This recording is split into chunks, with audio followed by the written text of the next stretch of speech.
since independence and even before that of deifying Mahatma Gandhi. When you deify somebody, you often reduce your remembrance both of the person and the legacy more in terms of tokenistic ritual and less in terms of internalizing what needs to be still practiced in a relevant manner today, in today's India, in today's context.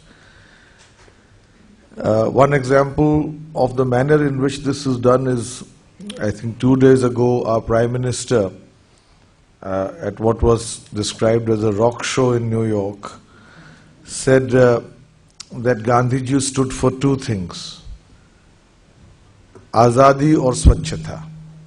He stood for freedom and he stood for cleanliness. And the breathtaking simplification of Gandhiji's legacy to just these two left me at least fairly stumped. Because while it is undoubtedly true, it's also exceptionally incomplete. Therefore, I think what we need to do, and I've tried to do it purely in terms of an analysis of India today. What is relevant from what Gandhiji has left as a legacy for us? Never forget that between 1915 and 1921, when Gandhiji assumed the leadership of the Congress party, he spent an intense period trying to understand India.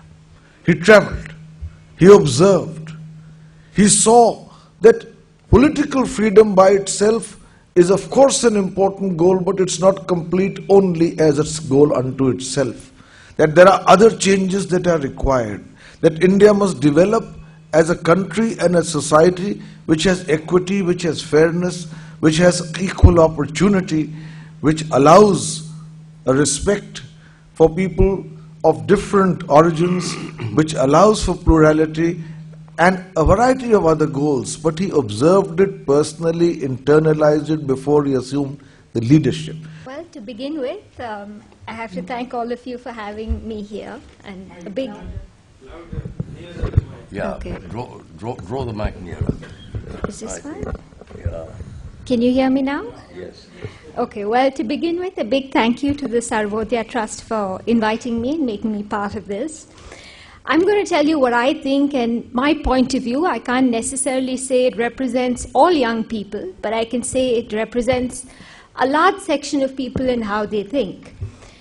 And popular perception, I mean, we've all grown up, like Mr. Varma said, deifying Gandhi, and imagining that Gandhi has stood for idealism and that he could really do no wrong. His vision was pure and perfect. And so when I think of Gandhiji's idea of India, I look at it through this prism. I imagine a casteless society, a country which is very inclusive in a world that we're living today, which is full of violence and terrorism. I would have imagined that we would have used non-violence as a tool for conflict resolution, even when public pressure wants us to go and deal with all these problems with an iron hand.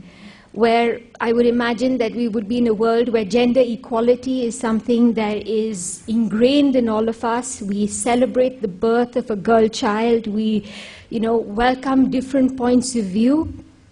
Popular perception is also that Gandhiji is someone who was opposed to mechanization and industrialization. But really, in my idea of what Gandhi's India would be in 21st century, as we are today, is that he would have embraced the digital age. He would have embraced the internet with the passion of an evangelist. He would have probably used the internet as his modern-day charkha. He would have thought of having open classrooms and access to information for people from every nook and corner of the country. And this really would be what my idea of Gandhi would be in the 21st century. Thank you for this opportunity. As a private individual, living here today who cares very much